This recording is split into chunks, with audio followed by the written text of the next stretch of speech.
Good morning students, स्वागत है आप सभी का मेरे YouTube चैनल में जिसका नाम है केमिस्ट्री बाय पंकज जायसवाल।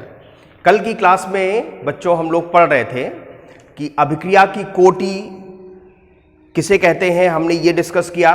अभिक्रिया की कोटि कितने प्रकार की होती है, हमने ये डिस्कस किया। हमने आपको बताया कि शून्य कोटि की अभिक्रिया क्या होती है, प्रथम कोटि की अभिक्रिया क्या होती है, द्वितीय कोटि और तृतीय कोटि की अभिक्रिया के बारे में एक्सप्लेन किया मैंने आपको। फिर हमने प्रथम कोटि की अभिक्रिया के लिए हम लोगों ने यह डिस्कस किया कि प्रथम कोटि की अभिक्रिया के लिए समाकलित वेग स्थिरांक का मान क्या होता है। तो हमने आपको बताया कि जो समाकलित वेग स्थिरांक का मान आता है प्रथम कोटि की अभिक्रिया के लिए वो होता है k बराबर 2.303 upon T log base 10 a upon a minus x. ये समाकलित वेग स्थिरांक का मान है प्रथम कोटि की अभिक्रिया के लिए। यहां पर t जो है लगा समय है, a जो है वो अभिकारक की प्रारंभिक मात्रा है और a माइनस एक्स जो है वो अभिकारक की शेष बची मात्रा है t समय के बाद। तो ये समाकलन वेग स्थिरांक का मान आया और इसी से हम लोगों ने अर्ध आयुकाल निर्धारित किया था जो कि था 2.303 इंटू 0.3 अपॉन के, या इसको दूसरे रूप में हम लिखते हैं 0.6932। 0.69 मल्टीप्लाई करोगे तो वही आएगा 0.6932, है ना। हमने आपको बताया था, 3 ग्राफ बनाए थे। हर कोटि की अभिक्रिया में हमें 3 ग्राफ बनाने होते हैं। पहला जो ग्राफ बनता है वो ग्राफ बनता है अभिक्रिया की दर और अभिकारक की सांद्रता के बीच। दूसरा जो ग्राफ बनता है वो समाकलन वेग स्थिरांक से बनता है ना। जो शेष बची मात्रा होगी लॉग के पदों में या किसी भी के भी पदों में, सीधे भी हो सकती है, उसको y अक्ष पे लेंगे और समय को x अक्ष पे लेंगे और हम देखेंगे कि किस तरह का ग्राफ बनता है। तीसरा जो ग्राफ बनता है वो अर्ध आयुकाल और अभिकारक की प्रारंभिक सांद्रता के बीच बनता है। तो ये तीनों ग्राफ ध्यान रखिएगा, है ना। ये 3 ग्राफ प्रत्येक कोटि की अभिक्रिया में बनना अनिवार्य है। इन्हीं की सहायता से हम अभिक्रिया की कोटि का निर्धारण करते हैं। तो आइए आगे बढ़ते हैं। तो ये 2 फॉर्मूले आपको याद होने चाहिए और जो ग्राफ बताए थे वो याद होने चाहिए। प्रथम कोटि की अभिक्रिया के लिए हमने इतनी बातें बता दी थी। अब इसमें आगे कुछ क्वेश्चंस लेते हैं, कुछ क्वेश्चंस को सॉल्व करने की कोशिश करते हैं। उन क्वेश्चंस में हमने आपको लिखा हुआ है, 2 क्वेश्चन हमने लिख के दिए हैं, इसको समझा देते हैं तो फिर और भी क्वेश्चंस लेते हैं। पहला क्वेश्चन है कि एक प्रथम कोटि की अभिक्रिया का अर्ध आयुकाल 60 मिनट है। अर्ध आयुकाल 60 मिनट है। तो टी हाफ का मान दे रखा है 60 मिनट। अर्ध आयुकाल 60 मिनट है। अभिक्रिया के 90% पूर्ण होने में कितना समय लगेगा? 90% पूरी हो गई, मतलब अभिकारक भी, अगर अभिकारक है तो अभिकारक का 90% जो सांद्रता है वो उत्पाद में परिवर्तित हो गई। तो कितनी सांद्रता बची अभिकारक की? सिर्फ 10% सांद्रता बची। तो जो a माइनस एक्स का हम यहां प्रयोग करते हैं, a तो प्रारंभिक सांद्रता है, लेकिन जो a माइनस एक्स है ये शेष बची सांद्रता है अभिकारक की। तो अभिकारक की सांद्रता कितने प्रतिशत बची? 10%। तो देखिए ये k का मान निकालेंगे पहले। अभिक्रिया, भाई ये तो पता होना चाहिए ना कि अभिक्रिया का वेग स्थिरांक पहले कितना है, इसलिए अर्धायुकाल दिया है। तो वेग स्थिरांक का मान क्या होगा? 2.303 इंटू 0.3 अपॉन टी हाफ। तो टी हाफ 60 मिनट है, उसको हमने बताया था मल्टीप्लाई करेंगे 0.6932 आएगा, है ना। या वही रख लें, कोई समस्या नहीं है, और बटे 60 मिनट। तो के का मान प्राप्त हो जाएगा यहां से। और 90% पूर्ण होने में कितना समय लगेगा? तो 2.303 बटे के का मान कितना है? 2.303 इंटू 0.3 अपॉन, यहां पे टी हाफ नीचे आ जाएगा, के इधर आ जाएगा, तो 60। तो ये देखिए 2.303 इंटू 0.3 अपॉन 60, तो 60 ऊपर चला जाएगा। लॉग बेस 10 प्रारंभिक मात्रा A है, प्रारंभिक सांद्रता A है, तो शेष बची सांद्रता 10%, तो A का 10 प्रारंभिक सांद्रता का 10% बचा, तो 10A बटे 100 इसलिए भाग दिया क्योंकि हमें परसेंटेज पता है। तो यहां पे 100 ऊपर चला जाएगा, A से A कट जाएगा, 100 ऊपर 100 बटे 10 आएगा तो 10 बचेगा, तो log 10 बचा। और यहां से देखिए ये कट जाएगा और 60/0.3 बचेगा। लॉग बेस 10 की वैल्यू 1 होती है तो 1 रख दिया, तो ये पॉइंट हटाया यहां से, तो यहां पे एक 0 बढ़ गया है ना, 600/3, तो कितना आया 200 मिनट, यानी कि 90% पूर्ण होने में, अभिक्रिया के 90% पूर्ण होने में 200 मिनट का समय लगेगा, जिसका अर्ध आयु काल 60 मिनट है। आई बात समझ में। दूसरा इसी तरह का प्रश्न लेते हैं, दर्शाइए कि प्रथम कोटि की अभिक्रिया के 99.9% पूर्ण होने में जो समय लगेगा वो उसकी अर्ध आयु काल का 10 गुना है। कितना परसेंट पूर्ण, यहां 90% पूर्ण हो रहा था, यहां पे 99.9% पूर्ण हो रहा है, तो बचा कितना भाई, 99.9% पूर्ण हो गया, तो 0.1% बचा प्रारंभिक सांद्रता का, है ना।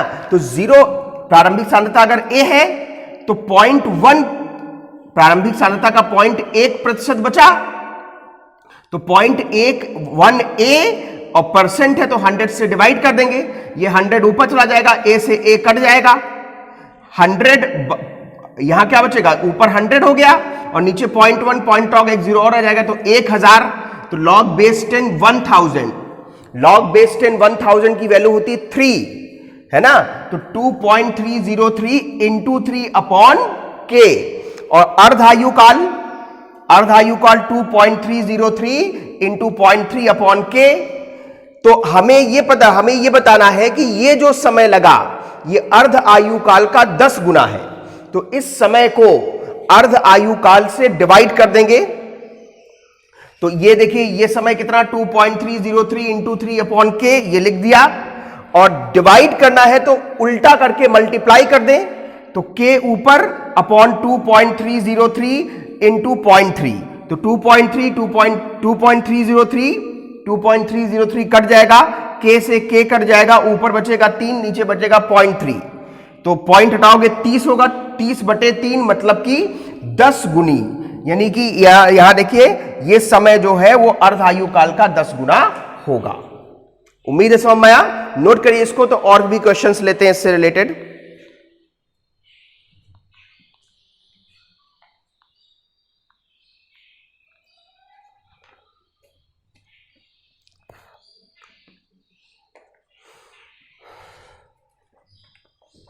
क्वेश्चन नंबर 3,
क्वेश्चन नंबर 3, एक प्रथम कोटि की अभिक्रिया 70 मिनट में 80% पूर्ण हो जाती है। एक प्रथम कोटि की अभिक्रिया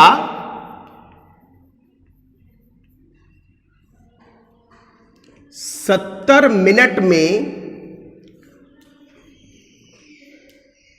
80% पूर्ण हो जाती है।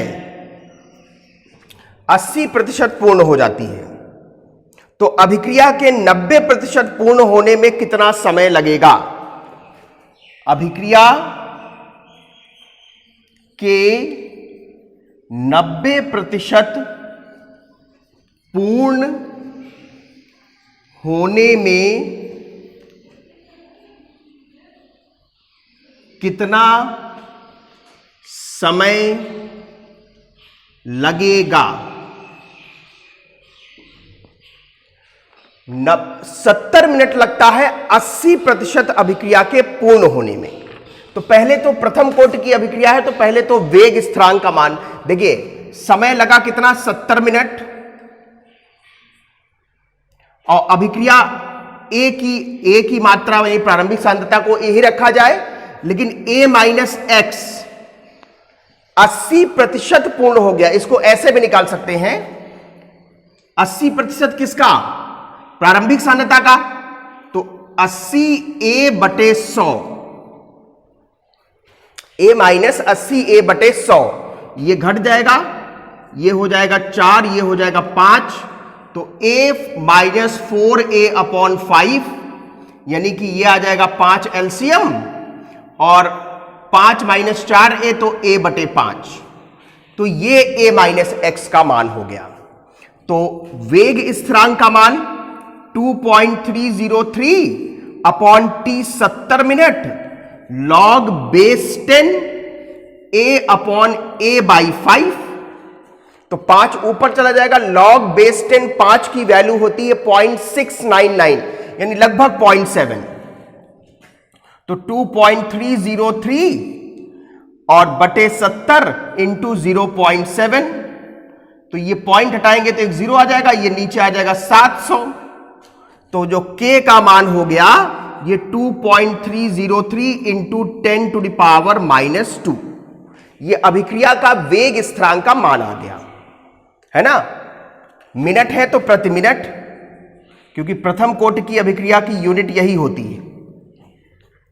अब देखिए, अब वेग स्थिरांक का जो मान आया वो उसी अभिक्रिया के लिए बदल तो जाएगी नहीं, पहले 70 मिनट के लिए आया था, अब 90% अभिक्रिया जब पूर्ण हो जाएगी तो भी k का मान तो यही रहेगा।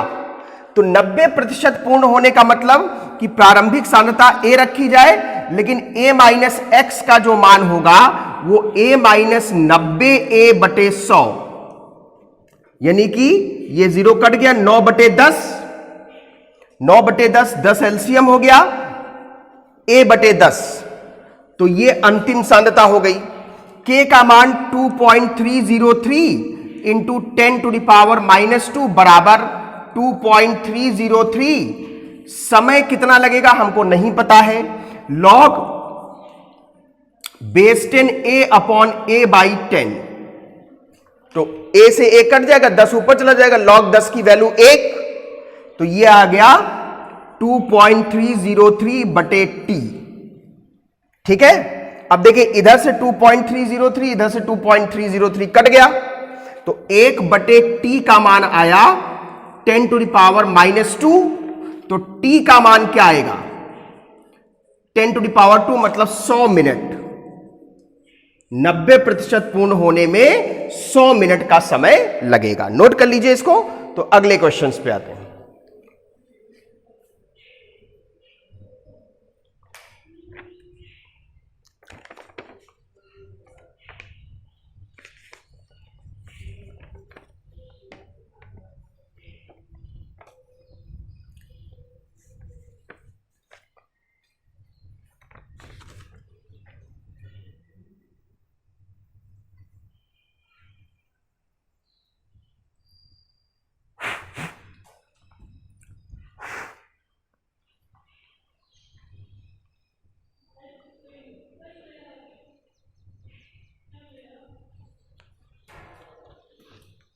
हो गया होगा। क्वेश्चन नंबर 4 लेते हैं। ये सवाल जो मैं चौथा प्रश्न ले रहा हूं, ये एनसीईआरटी बुक में सॉल्व्ड एग्जाम्पल है, लेकिन थोड़ा सा समझना जरूरी है, इसलिए क्योंकि अगर सांद्रता यानी ये 90% 80% पूर्ण हो गई है, सांद्रता में परिवर्तन दे दिया तो हम a और a-x का मान निकाल लेंगे। लेकिन कभी कभी दाब के पदों में पूछ लेता है, जो सांद्रता परिवर्तन लिखते हैं a/a-x, तो a थी प्रारंभिक सांद्रता और a-x अंतिम सांद्रता, तो a की जगह पर प्रारंभिक दाब और a-x की जगह पर अंतिम दाब, ये रख करके क्वेश्चन सॉल्व करेंगे।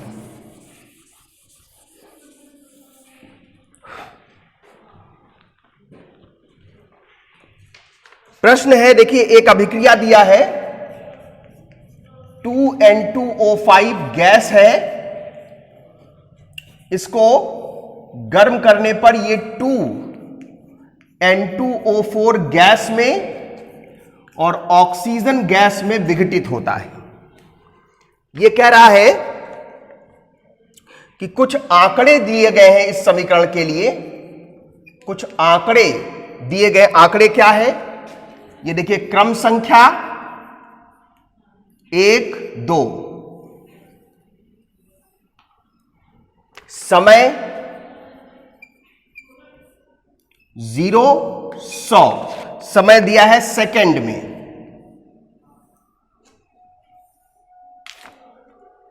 और कुल दाब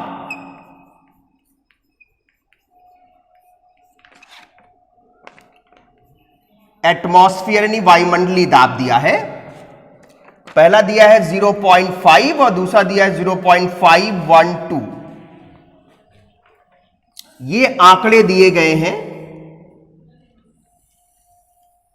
इस समीकरण के लिए, ठीक है।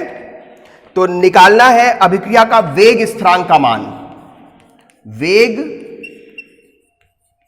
स्थिरांक का मान कैलकुलेट करना है।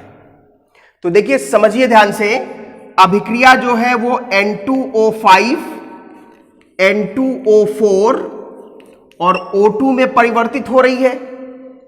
जब समय जब आपका 0 दिया है, मतलब अभी अभिक्रिया प्रारंभ नहीं हुई है, तो कुल दाब कितना है? 0.5। तो भाई जब अभिक्रिया प्रारंभ ही नहीं हुई तो ये दोनों तो बनेंगे नहीं। तो अभिक्रिया में यानी कि जो गैसीय मिश्रण है उसमें केवल N2O5 होगा, तो ये जो दाब दिया है वो केवल N2O5 का दाब होगा। तो 0.5 एटमॉस्फेयर, ये 0 और ये 0। अब दूसरा आंकड़ा दिया है 100 सेकेंड के बाद। 100 सेकेंड के बाद ये देखिए, पहले बैलेंस कर ले इसको, ऐसे था। तो जितना देखिए, ये 2 कोफिशिएंट है, तो मान लीजिए कि 0, भाई ये अब विघटित होकर इन दोनों में परिवर्तित हो गया होगा। तो कुछ जो दाब होगा मिश्रण का दाब, अब वो N2O5 का भी दाब होगा, N2O4 का भी दाब होगा और ऑक्सीजन का भी दाब होगा, उसे कहते हैं आंशिक दाब, ठीक है। तो अब इसका दाब 0.5 से घट जाएगा और 2 कोफिशिएंट है तो 2x घटा दे। अब देखो, 2 कोफिशिएंट इसका भी है, 2 कोफिशिएंट इसका भी है, तो ये जितना घटेगा उतना ये बढ़ेगा, तो ये 2x बनेगा। अब इसका ये आधा है, यहां 2 लिखा है, यहां 1 लिखा है, तो ये 2x घटा था तो ये x बनेगा। तो कुल दाब कितना हो गया? 100 सेकेंड पर कुल दाब ये दिया है, इसको बाद में लिखेंगे। ये देखिए, 0.5 - 2x अभिकारक का बचा और उत्पाद के भी जुड़ जाएंगे 2x + x, तो 2x कट गया, तो ये 0.5 + x और ये दिया है 0.512। तो x का मान 0.512 - 0.5 बराबर 0.012, ये x का मान है। तो देखिए, वेग स्थिरांक का मान 2.303 अपॉन टी लॉग बेस 10 ए होता था। तो प्रारंभिक दाब बटे जो अब दाब बचा वो कितना है 0.5 माइनस 2x। तो 0.5 माइनस 2x कितना आएगा, यही तो बचा 0.5 माइनस 2x। तो ये देखिए 2.303 t का मान 100 है, लॉग बेस 10 ये था 0.5 प्रारंभ में दिया गया, 0.5 माइनस 2x, x का मान 0.012, तो इसमें 2 से गुणा करेंगे 0.024, तो 0.024,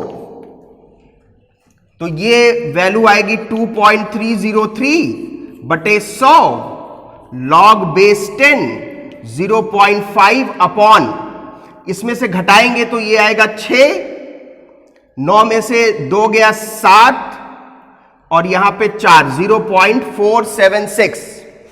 ठीक है, इसमें लॉग 1.0504 का मान दिया गया है, ये दिया गया है लॉग 1.0504 का मान 0.0214। तो ये देखो, इसको अगर भाग दोगे तो इतना ही आएगा, मतलब ये आएगा 2.303 बटे 100 लॉग बेस 10 1.0504। तो लॉग इतने का मान दिया है, उसको रख दीजिए, तो 2.303 बटे 100 मान कितना दिया है 0.0214। ये डिवाइड करेंगे आप लोग,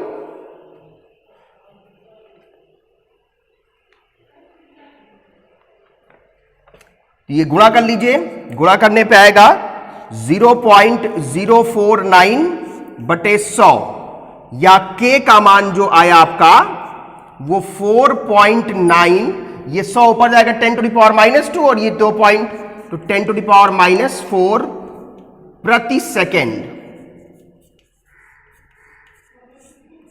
प्रति सेकेंड ये के का मान होगा। ध्यान रखिए, बस वही सब कुछ वैसा ही है, बस आंशिक दाब हो गया, आ गया है, तो आंशिक दाब सांद्रता की जगह पर आंशिक दाब हम रख देंगे। नोट करिए इसको।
चलिए, ये तो कुछ क्वेश्चन हो गए प्रथम कोटि की अभिक्रिया पे, और पढ़ने की उसमें बहुत डिटेल है ना, उतना डिटेल जाने की जरूरत नहीं है, क्योंकि अब आईआईटी में भी उससे क्वेश्चंस नहीं आते जो बाकी डिटेल की चीजों की मैं बात कर रहा हूं, तो उतना डिटेल में जाने की जरूरत नहीं है। हमें जो बेसिक बातें मैंने आपको बतानी थी, जितना क्वेश्चन कॉम्पिटिटिव एग्जाम तक आता है, आईआईटी तक आता है, एडवांस तक आता है, वो मैंने आपको बता दिया। अब आते हैं द्वितीय कोटि की अभिक्रिया के समाकलन वेग स्थिरांक का मान कैलकुलेट करते हैं, है ना, rate constant for second order reaction का इंटीग्रेटेड फॉर्म।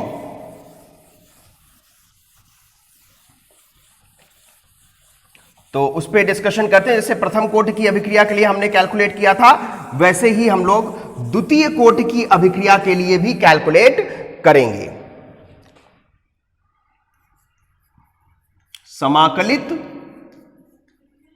समाकलित वेग स्थिरांक का मान ही पढ़ रहे थे, अब हम लोग द्वितीय कोटि की अभिक्रिया के लिए पढ़ेंगे।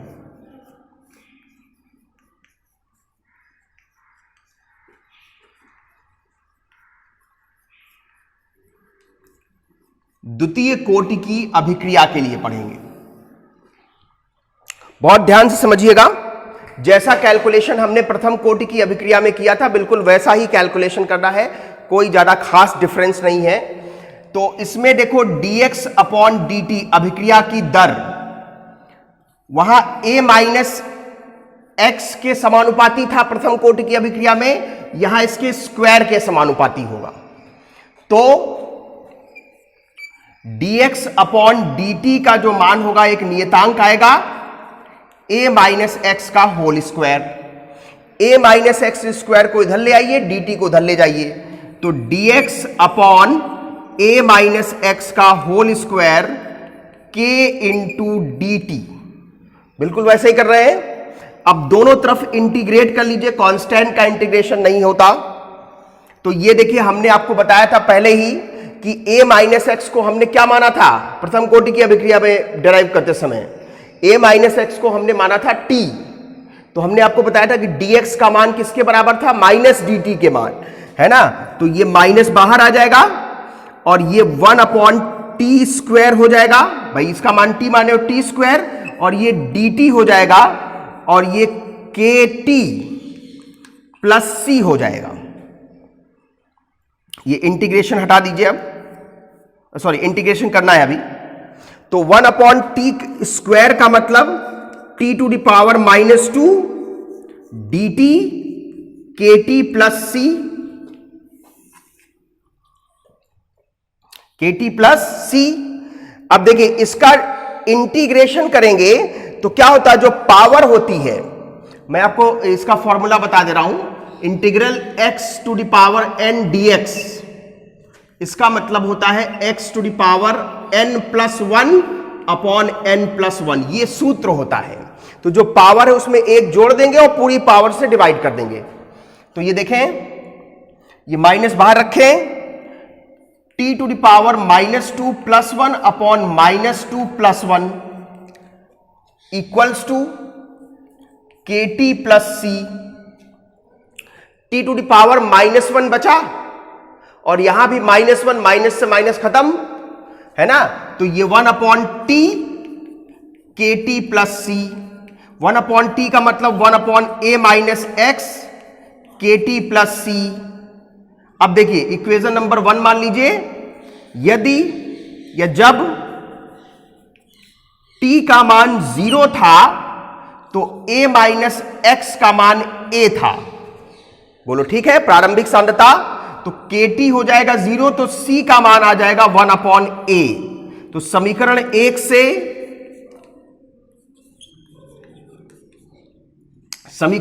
से 1 upon a minus x equals to kt plus 1 upon a।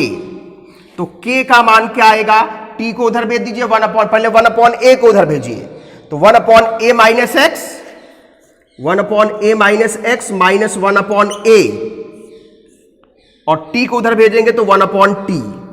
ये इंटीग्रेटेड रेट कांस्टेंट आ गया सेकेंड ऑर्डर रिएक्शन के लिए, द्वितीय कोटि की अभिक्रिया के लिए। अब इससे अर्ध आयु काल निकाल लेते हैं। अर्ध आयु काल, अर्ध आयु काल मतलब टाइम की जगह पर अर्ध आयु काल रखेंगे तो a माइनस एक्स की जगह पर प्रारंभिक सांद्रता का आधा हो जाएगा, बोलो ठीक है। तो यहां रखें t हाफ और यहां a माइनस एक्स की जगह पे a बाई 2, तो 2 ऊपर चला जाएगा, तो t हाफ को इधर ले आइए,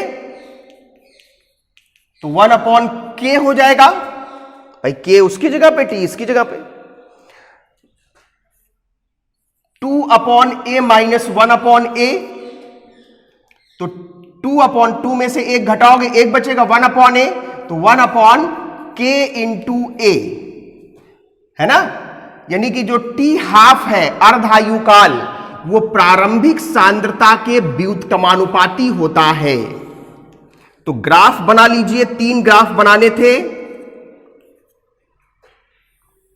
2 हम सीधे सीधे ड्रॉ कर दे रहे हैं।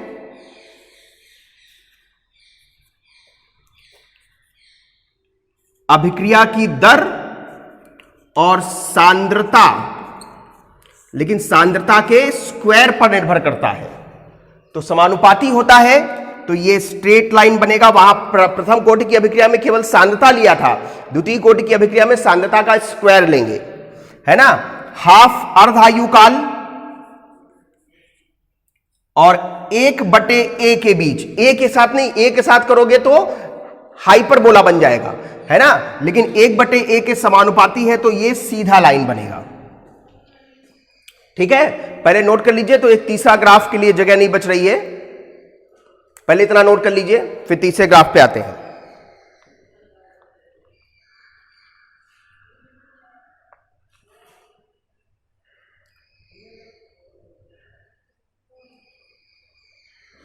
ये पहला ग्राफ, ये दूसरा ग्राफ, तीसरे ग्राफ के लिए यहीं पे थोड़ा सा बताता हूं मैं। इधर देखिए, टी को इधर भेजिए तो क्या हो जाएगा, के टी 1/a-x इक्वल्स टू के टी -1/a है, उधर जाएगा +1/a हो जाएगा। ये देखिए वही चीज है, 1/a-x इक्वल टू के टी 1/a। तो ये y हो गया, ये mx हो गया, ये c हो गया। तो x की जगह पर x अक्ष पे t का मान रखेंगे, y अक्ष पर 1/a-x का मान रखेंगे।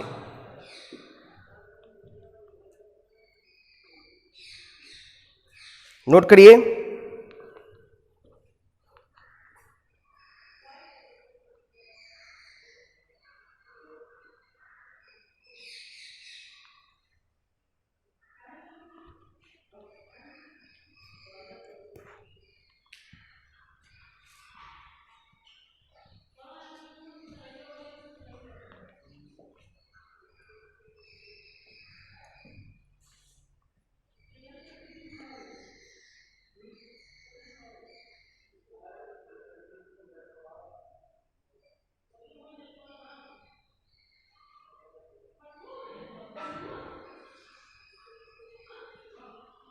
देखिए इस ग्राफ को रफ करके दूसरे वाले ग्राफ को नोट कर लिया होगा आप लोगों ने। तीसरा ग्राफ यही बना दे रहा हूं।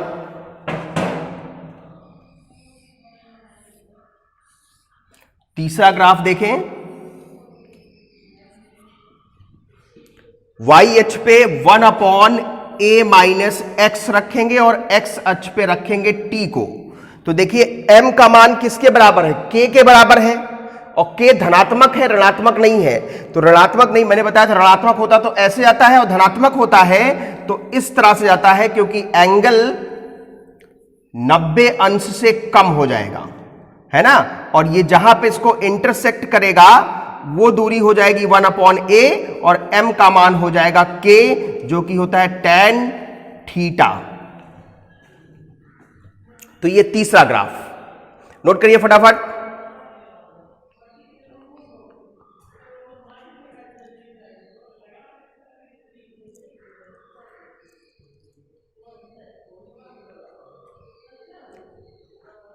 इधर वाला कर लिया होगा। तो ये द्वितीय कोटि की अभिक्रिया के बारे में सारी बातें थी। अब आइए बात करते हैं तृतीय कोटि की अभिक्रिया।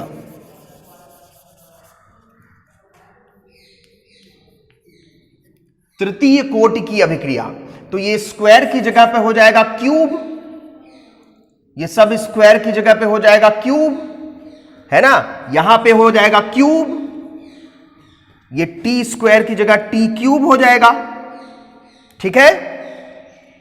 ये t टू द पावर -2 हो जाएगा, ये t टू द पावर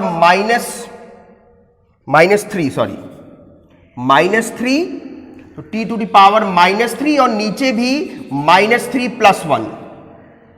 तो ये -3 में से घटाओगे तो ये क्या आ जाएगा, t टू द पावर -2 और -2 नीचे भी, तो यहां पे 2 आ गया, माइनस से माइनस कट गया, और ये टी स्क्वायर हो गया। तो ये मान जो होगा वो ये हो जाएगा। यहां पे देखिए x का मान हटा देंगे तो 1/2a² आ जाएगा। तो ये यहां पे पुट करिए तो ये 1/2a² equals to KT plus C का मान 1/2a² प्लस 1/2a²।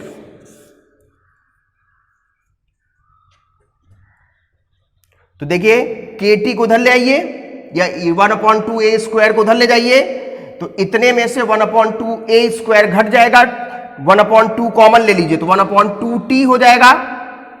ठीक है, ये यहां पर बड़ा ब्रैकेट बना देते हैं।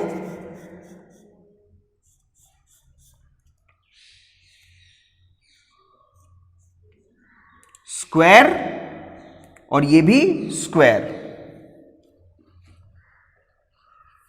अर्ध आयु काल की बात करें तो t की जगह पर t हाफ रखेंगे और a माइनस एक्स की जगह a/2 रखेंगे। तो देखिए t इधर ले आइए, k को उधर ले जाइए तो t half equals to 2k। यहां देखिए a माइनस एक्स की जगह पर कितना रखा, a/2, तो a/2 का स्क्वायर करेंगे तो a²/4 हो जाएगा। 4 ऊपर चला जाएगा तो ये 4, ये a², ये भी a²। तो 4 में से 1 घटाओगे तो 3 आएगा, यहां 2 आएगा और ये स्क्वायर आएगा। तो यहां देखिए इसका मतलब t हाफ 1/2a² पर निर्भर करेगा।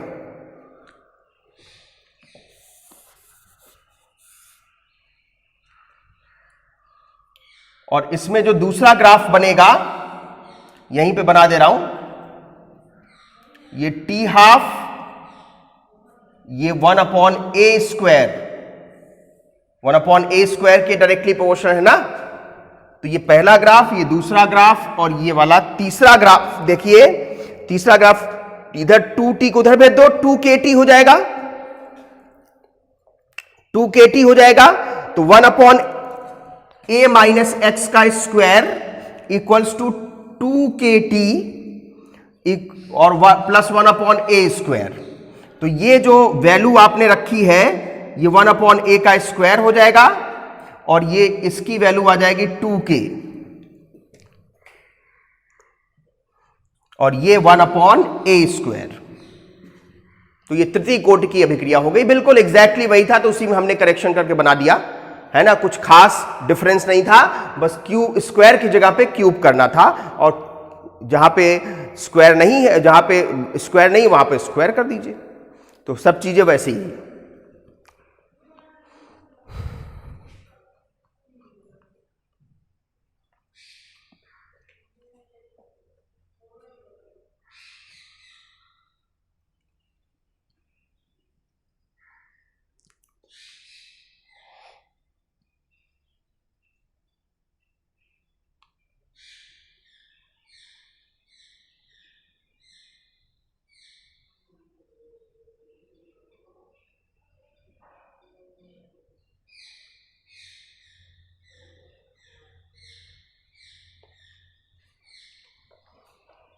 नोट कर लीजिए जल्दी से।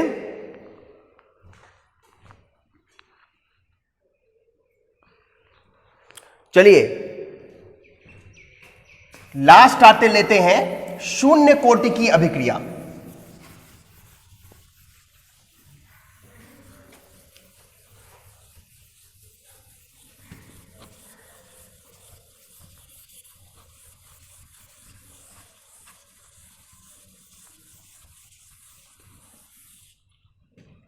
शून्य कोटि की अभिक्रिया।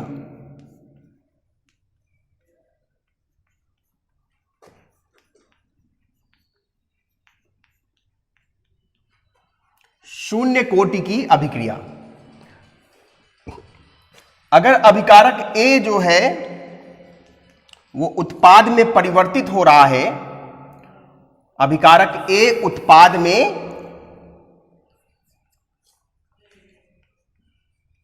परिवर्तित हो रहा है और समय 0 है, तो इसकी सांद्रता मान लीजिए ए नॉट है, ये 0 है, और समय t हो गया तो इसकी अंतिम सांद्रता a हो गई, है ना, और उत्पाद की सांद्रता जो है इसमें से इसको घटा दीजिए, वो उत्पाद की सांद्रता हो गई।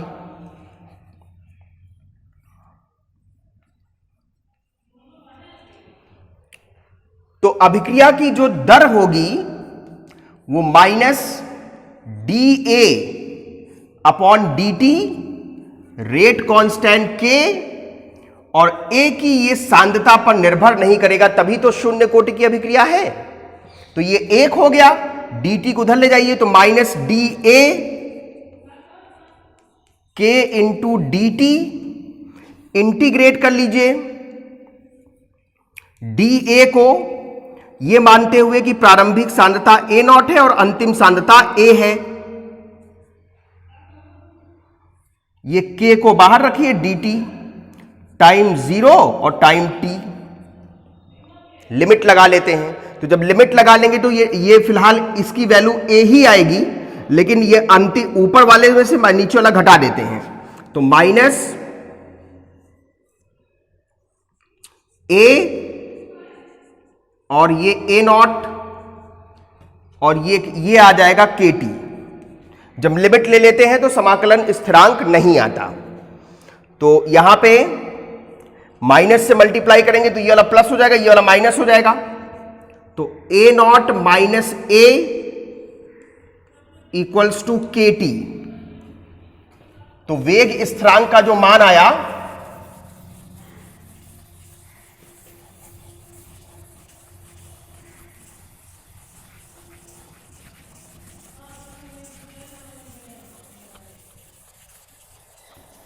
जो वेग स्थिरांक का मान आया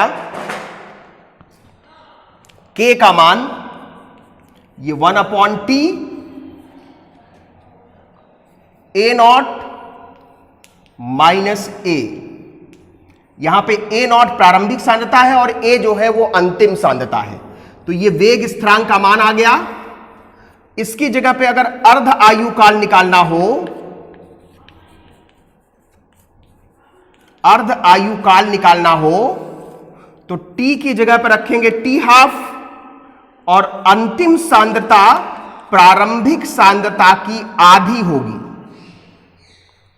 तो a nought minus a not by 2, तो t हाफ का मान 1 upon k a nought minus a not by 2, तो a नॉट बाई 2 बचेगा, a नॉट में से a नॉट बाई 2 घटाएंगे तो a नॉट बाई 2 बचेगा, तो ये जो t हाफ है ये आएगा a नॉट बाई 2k, यानी कि जो अर्ध आयु काल है शून्य कोटि की अभिक्रिया की, वो प्रारंभिक सांद्रता के समानुपाती होता है। अभी तक व्युत्क्रमानुपाती होता था, अब कैसा है, समानुपाती है। तो ग्राफ बना लीजिए,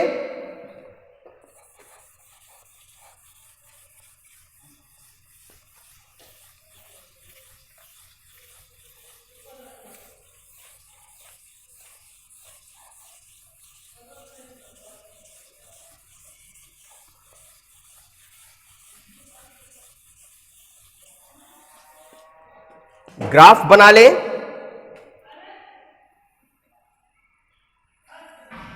पहला ग्राफ अभिक्रिया की दर और सांद्रता में बनता है। तो शून्य कोटि की अभिक्रिया की दर पर निर्भर नहीं करती, कितनी भी सांद्रता बढ़ाओ अभिक्रिया की दर परिवर्तित नहीं होगी, तो ऐसा ग्राफ मिलेगा। दूसरा ग्राफ अर्ध आयु काल वाला, तो अर्ध आयु काल हमने देखा यहां पे कि a के समानुपाती है, तो इस तरह से मिलेगा दूसरा ग्राफ। और जो तीसरा ग्राफ है इंटीग्रेटेड रेट कांस्टेंट से, टी को उधर भेज दो kt, तो अंतिम सांद्रता क्या है, a,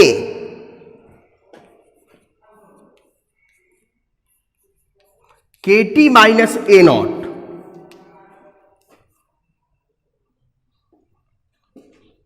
नहीं, ए का मान निकालने तो ए नॉट माइनस के टी, तो ये प्लस में होगा और ये माइनस में होगा। तो y equals to m x plus c, तो y पे अंतिम सांद्रता और x की जगह पे t, तो ये देखिए माइनस के m का मान कितना आ रहा है, माइनस के, माइनस का मतलब नेगेटिव, नेगेटिव स्लोप का मतलब थीटा का मान 90 अंश से अधिक, तो ये ऐसे मिलेगा, ये थीटा ग्रेटर देन 90 डिग्री, तो m का मान k बराबर tan थीटा। तो जहां पे ये इंटरसेक्ट करेगा वो a नॉट होगा और m का मान ये, तो ये तीनों ग्राफ हो गए। ये शून्य कोटि की अभिक्रिया हो गई। उम्मीद है सभी अभिक्रियाएं, सारी कोटियां आपको समझ में आ गई है ना। इन तीनों पे ज्यादा क्वेश्चंस नहीं पूछे जाते, क्वेश्चन प्रथम कोटि की अभिक्रिया पे पूछे जाते हैं। फिर भी कुछ क्वेश्चंस मैं आपको नेक्स्ट क्लास में कराऊंगा जो कि द्वितीय, तृतीय और शून्य कोटि की अभिक्रिया पर आधारित होंगे।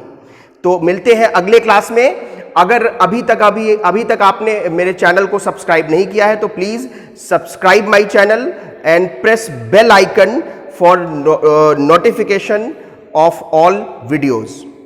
तो आप लोग चैनल को सब्सक्राइब कर लीजिए, बेल आइकन को दबा दीजिए ताकि आपको आने वाले वीडियोस के नोटिफिकेशन टाइम टू टाइम मिलती रहे और आपकी पढ़ाई सुचारू रूप से चलती रहे। तो इसी उम्मीद के साथ मिलते हैं अगली क्लास में। तब तक के लिए सभी लोगों का बहुत बहुत धन्यवाद।